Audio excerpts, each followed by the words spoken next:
The number one thing to realize with breakups is that for most people, what they experience isn't actually a real breakup. They experience triggered sensations around the breakup. Meaning the breakup itself isn't fun, but it triggers them, which amplifies the feeling and runs them. Which is why you see people still run by a breakup or obsessed over their ex years later. Sometimes even remarried. You'll see grandparents, like, my first wife, still run by the breakup. Now, a question to ask yourself to see if you are triggered or not, among many, but a big one is my response appropriate to reality? Meaning, is a breakup fun? Of course not. Is there a grieving phase? Of course. But it shouldn't be this thing that runs you years and years and years later. So realize that a lot of it is you getting triggered, and the most efficient way to navigate a breakup is to learn how to let go of what is getting triggered within. For real. That's the easiest and healthiest way, and it will also guarantee that you stop living in a reaction to that breakup moving forward. Where you'll see people do this. They break up, and they're like, okay, I want to get over my ex. And another surface level bit of advice is, hey, start dating other people. You'll see there's more fish in the sea. So you start dating other people. But if the reason you're dating other people is to get over your ex, then it's keeping the ex alive. Get it? Hey, I'm dating this person. How do they compare to my ex? Oh, I'm dating this person. Am I over my ex now? It keeps the ex there. And you're forever just run by it. So to not live in a reaction, you got to let go and fully process it. Now, you said you broke up yesterday? Yeah. Okay, what happened? Did you break up or did they break up? Okay, so we were in a situationship. I work with this person. We've been messing around with each other since February, off and on. So we had a work event and we all went out to the bar that we used to go to. He was with another girl. Mm-hmm. But we were just together intimately like 3 days ago. So that's why I was triggered. Okay. Yeah. How do you feel about it now? I feel rejected and I feel dumb. I feel stupid. Mm-hmm. Yeah. What kicked in the moment seeing him with that other girl? Like, just if you can recall the moment you saw it, either the feelings or the first kind of thoughts that kind of popped in your head. It made me feel insecure, like she was better than me. Because it's like, why would you stop messing with me to mess with someone else? You know, so it made me feel like insecure, very insecure. Okay. I'm gonna ask you what I call a shadow question, which you might be familiar with. You could think of these as questions that are meant to dive deep and talk to your shadow, if you're familiar with the work of Carl Jung, or your subconscious, right? That inner world that's kind of buried out of your awareness. A shadow question, which is very important, is don't analyze the validity of the question, but just look for if there's a possible answer that comes up. An example would be, why are you not good enough? Now, when you hear this, you're like, well, of course I am. Yeah, don't analyze the validity. Of course you're good enough. But hearing this question, is there perhaps an answer that shoots up from the depths of your subconscious, from the shadows? It's like, okay, I'm good enough, but does perhaps a part of me out of my awareness believe I'm not? If you want to talk to your shadow, you got to learn the language of your shadow. So what I would ask you here is, what comes up when you hear me ask you, why is she better than you? Not saying she is, but what comes up? Ask yourself, why is she better than me? What does she have that I don't have? I feel like she was hotter. Okay, what else? Why did you go with her instead of you? I feel like she was funner. Okay, what else? I feel like she was... Why are you not good enough compared to her? You are. It's a shadow question. But see if there's an answer that shoots up. I feel like she was probably more his type. Okay. Why is she better than you? She was more confident than me. Okay. That feeling that you experienced seeing it, him with the other girl, did you experience that feeling before? Yeah. When? And deep breaths, breathe into it. I feel like anytime I date. Mm-hmm. How so? Sometimes I just don't feel like I'm good enough. Like, I feel like some days I'm confident, but I feel like I feel like my insecurity always comes out, and I feel like guys can see it, and then like they stop like liking me because of it. What's the insecurity? I don't feel like I'm pretty enough, or like I don't know, like maybe my personality, like maybe I'm scared to like show myself fully.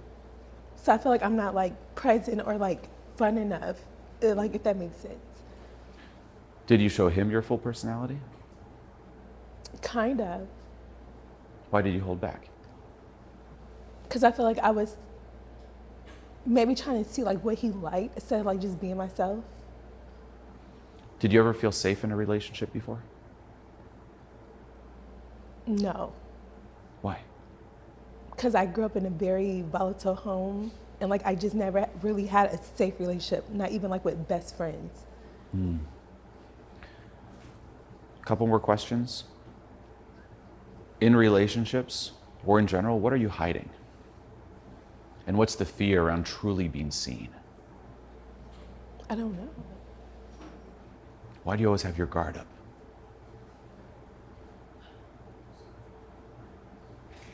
What's scary about just opening yourself up to people in the world? I think like rejection.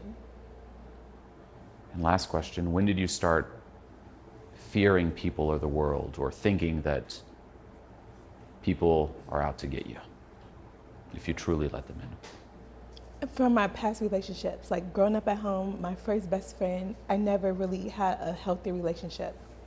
When I moved out here, I started to have better relationships, but it's like that from the past. It's like, oh, you know? Okay. Well, great awareness. Good job. Thank you. And honor what you're feeling. Don't stuff it down. Breathe into it. Okay? Now, before we go deeper, for all of you, this type of questioning is the type of questioning I would recommend you all do with yourselves. This is part of self-awareness and getting to know yourself. And it links to letting go. You hear me talk so much about letting go. Well, guess what? To let go of something, you got to first be aware of it. If you aren't aware of it, you don't even know what to let go of. And it all starts by diving into that inner darkness, bringing your awareness where you don't want to go. These questions that I ask, they're not comfortable.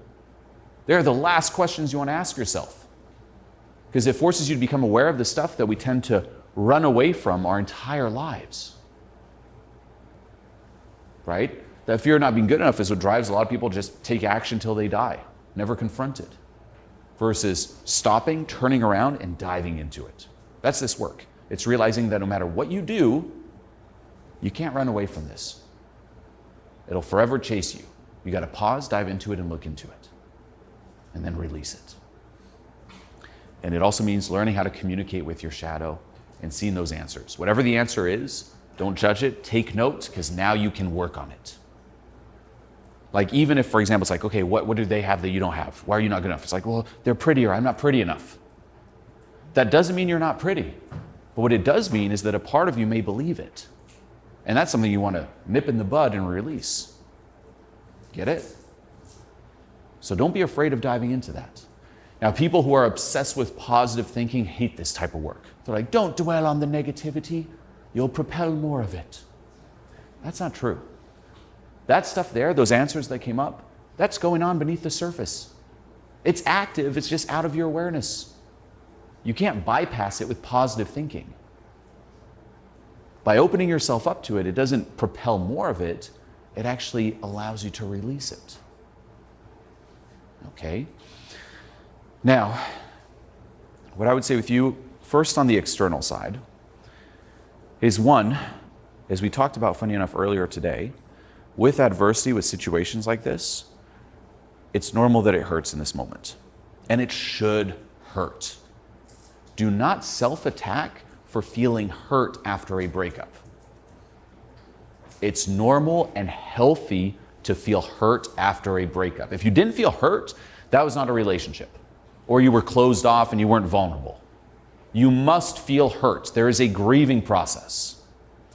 There's also a cheesy quote that I love from a Marvel show that goes along the lines of, "What is grief but the continuation of love?" And I like that. It's true. If you actually cared about the person or loved the person, you should feel grief. If you don't feel grief, then you didn't really actually care about that person. So number one is feel the hurt. Be with it.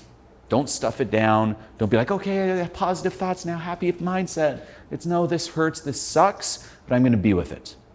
We talked about before too, viewing yourself as you with your inner child. Say you were your own kid. Coming back to you, it's like, Mom, this happened and sad. Like, would you tell your kid, put a smile on that face?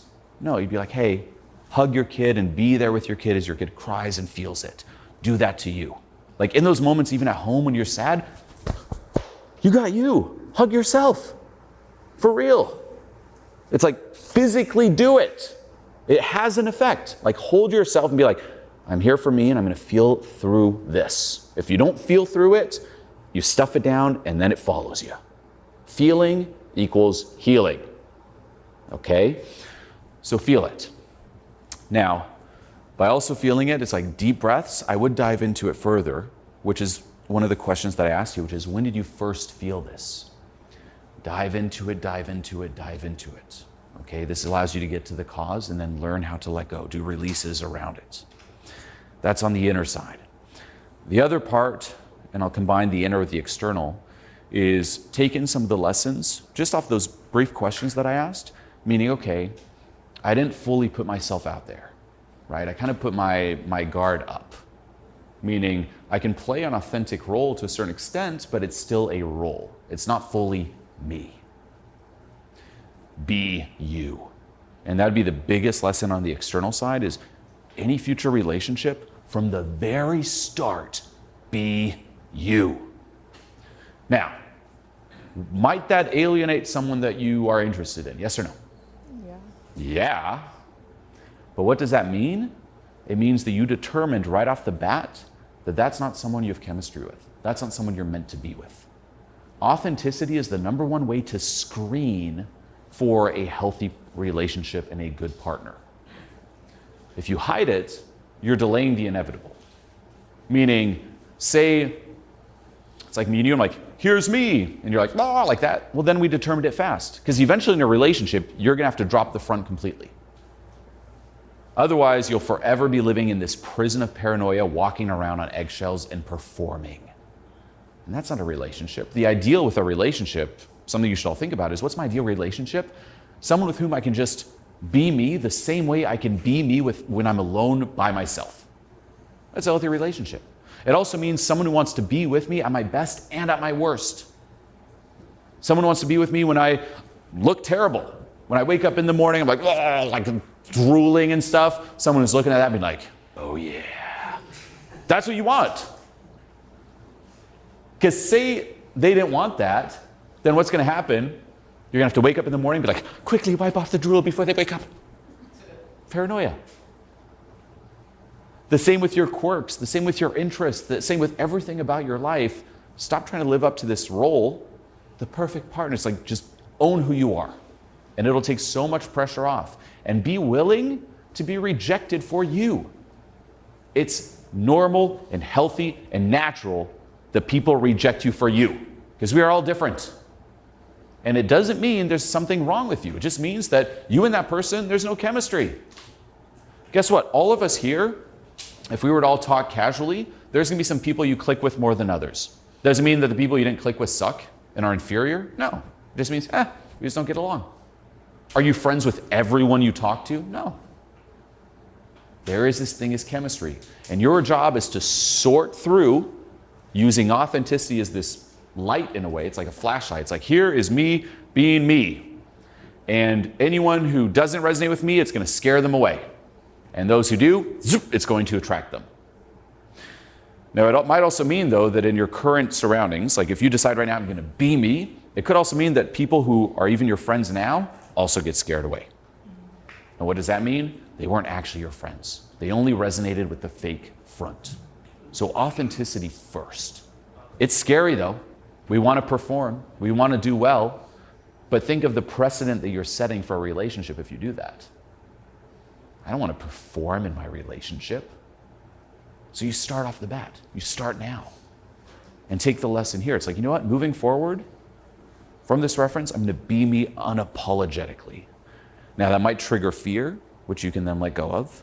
And then I would also dive into, like you said, the lack of trust or the assumption, okay, people are out to get me. A lot of people have this. I used to have it big time. Why? Because in the past, you might have been hurt when that happened. Say as a kid, okay, I'm being me. Trauma happens. And then you get conditioned to think, well, I can never truly let people see me or I'll experience that again.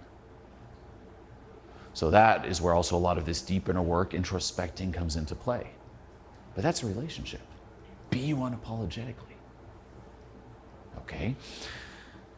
Now, the other thing to realize, and this is more on the mental mindset side, is with looks, they really don't matter that much in a relationship.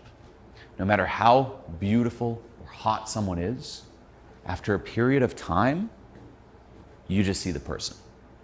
Meaning that glamour that we tend to project at first fades away. You'll see it. You might have dated someone at first where you're like, oh, they're on a pedestal, they're so beautiful. And then you date them and you actually get to know them, pedestal crumbles. You're like, they're just this person. Fades away. It really doesn't matter. Of course, there has to be some attraction, but you don't have to be like, oh, it's all in the looks. It's really about the vibe and the personality and clicking.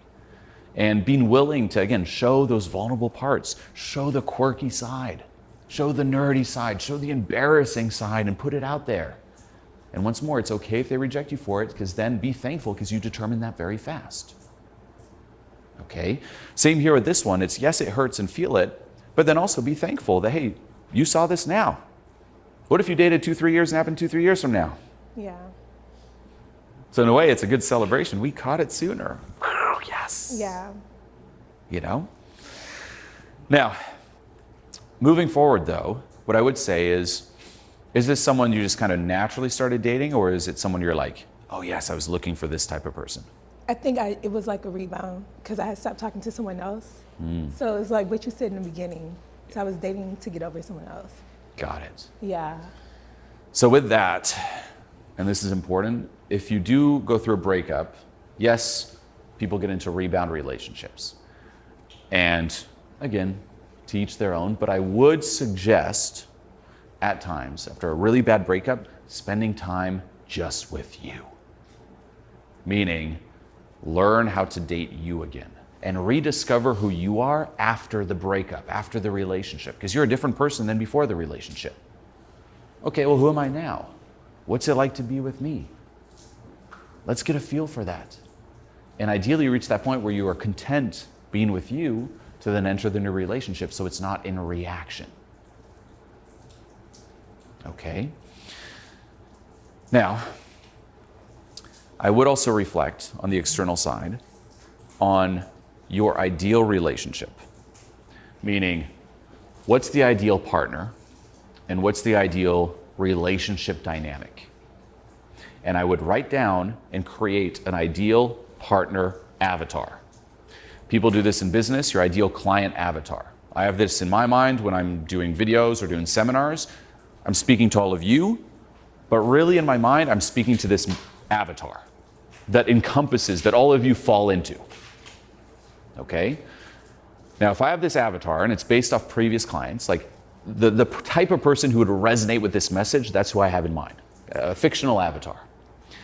If I'm speaking to this avatar, what it means is the people who will hear this message, who will resonate with it, fall in this avatar. Anyone else will not. And that's okay. I want to repel people who don't resonate with this and attract those who do. You want that with a relationship. Here's the ideal partner avatar. And when I even go out and talk to people, I'm always going to have it in mind and speak to it so that I repel anyone who doesn't fall into it. Now, it's not something that's static. It's something that you tweak and add to and change, right? You might have a general idea now, like here's the avatar. And say you start dating a person who falls into the avatar and you realize, maybe not. And then you make some changes. So you can keep changing it, but you have to have that goal in mind, that vision in mind. And the same with the relationship. Thinking, if a genie came to you and said, what's your name? Crystal. Crystal, I will grant you your ideal relationship. Well, what's the dynamic? Again, are you like always, gotta be funny and cool in front? Or is it, I can chill? And then keep that in mind and act into that and set that frame from the start. And do not settle for less. That's the thing. We tend to think, well, no one's going to fall into my avatar. No one's going to be into me. Yes, there's someone out there who will be into you. No matter who you are, no matter what you're into, no matter what your personality is like, there are people out there who will resonate with it. And if you haven't met them yet, then you haven't met enough people. Now, you can also think on a logical, practical level, knowing that avatar, ask yourself, where would someone who fits into this avatar hang out? What activities are they in? Where might I meet or increase the odds of meeting someone who falls into this avatar? And then that can also help you in terms of the environments that you might place yourself in and meet those people to find them. But there's someone out there. Okay? I won't go into the crazy detailed story, but the example I always give with this is the story of Mr. Hands.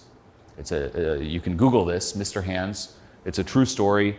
It's a guy who was massively into bestiality and who died from it. And the short of it is he would go up to this ranch with 10 to 12 people and get fucked by horses and bulls. And died because he was bleeding from down there. True story. Now, the point of that story, not to go in extreme detail, is if you think about it, again, disgusting, but hey, to each their own. If that guy can find 10 to 12 people to do that, you can find one person who likes you for you. Like, say the universe or God gave you a challenge and said, hey, Crystal, you can pick your challenge. You got to succeed. Option 1 is you're going to have to go find 10 to 12 people to get fucked by animals. Option 2 is you're going to have to find one person who likes you for you. What's the higher probability of success? One person who likes you for you. Oh, yeah. So in a way, the Mr. Hands story is an inspirational tale. For any of you who are like, I'll never meet anyone, look what he did. The greatest accomplishment. If he can do it, so can you. For real. So remember, Mr. Hands, Mr. Hands, they're out there. But it also means like putting all that out there. Like I would actually, all your quirks and stuff, just put it out off the bat. And no more front. It's like, hey, here's me, take it or leave it. And there's gonna be people who take it. For real. Okay? And the last thing too is remember, anything confidence-wise, external, is bound to change and eventually you might lose it. So never try to find your confidence in things like your looks, because you'll lose that. All of us will. We'll all get older. Never try to find confidence in your life, like external situation or money, so on and so forth. That doesn't mean don't work on that, by all means do, but you can't draw your confidence from that. We call this situational confidence as opposed to core confidence. Core confidence comes from within. It's something you're born with. It's something you've always had. It tends to get buried. We lose sight of it, but it's still there. And no one can ever take that away from you, and no breakup can ever take that away from you either. Meaning the breakup might hurt, but it will never, ever, ever diminish you. You've lost nothing through the breakup. Now, on the flip side, a relationship will also never enhance you. Again, otherwise it's like, oh, the relationship, I need it. You can have an intention to be in a relationship. There's that synergy. It's a beautiful, amazing experience, but you at a core, you're forever good enough. Nothing enhances, nothing diminishes you out there. Same with compliments. If someone's like, you're awesome, I'm just me. Doesn't enhance me. You suck, just me. Doesn't diminish me. So do keep that in mind, because we can sometimes fall into the trap again, viewing it like, oh no, I'm diminished now. What does it say about me, etc.? It says nothing about you. It can trigger things within, and a breakup can be a tremendous opportunity for growth, but you are still you. And then the last thing is, as we talked about earlier today, get better, not bitter. Mm-hmm. Don't bypass feeling the hurt, but realize that this will be a situation and you will make it into this situation that when you look back on it years from now, you will look back at it and be thankful. And you will have learned valuable things about yourself. But I would use this as that opportunity to dive deep and really analyze that pattern of keeping my walls up, fear of rejection, playing the certain role, I'm going to lose people, they're always out to get me, etc. I need to hold these parts of me back and use this as an opportunity to do the work and break that pattern. Okay? Amen. Yeah, and the last thing I would ask is, how many relationships have you had? Not that many. Okay. Not that many. The previous breakup, was it much worse than this one? Kind of. Like, I'm still kind of talking to them, but not like that. Okay. Yeah, not intimately. Good. So one final thing on the external side is if you do also go through a really hard breakup, cutting contact can also sometimes help temporarily or permanently. But I would create some space where you cut some contact. You can even tell the other person like, hey, just so you know, I need, for me to process and deal with this, I need to cut contact for a period of time. Because otherwise, and I've seen this happen a lot, there's still some link, and just the basic communication, even if it's just friendship, prevents people from moving on. And you'll even see people like this. Back in the day, I'd see a ton of people like this in LA and Hollywood, where there were, for example, girls I'd meet and stuff, and they're like, look, I'm texting 5 or 6 of my exes now. And it's just keeping them on the string, getting hits of validation. And guys do this too. I mean, even I fell into that trap when I was younger. Don't fall into that. You want to sever it, to have the clean cut, so in your mind it's like, this is over, so I can move on. Because sometimes even that little bit of contact keeps 1% of hope, which prevents you from moving on. So just something to keep in mind. That's so true. Yeah, because then you're like, well, there's always this. It's like, boom, clean cut, whew, moving forward. And that doesn't mean you now have to cut them off forever. You can even say, hey, for the next 3, 6 months, year, no contact. And then once you're fully over it, you can re-engage if you like. But if it's fresh, cut it and use it. Here's an opportunity to work on me and the relationship with myself. Yeah. Okay? Thank you. Bring it in. Thank you so much. Thank you. I needed that.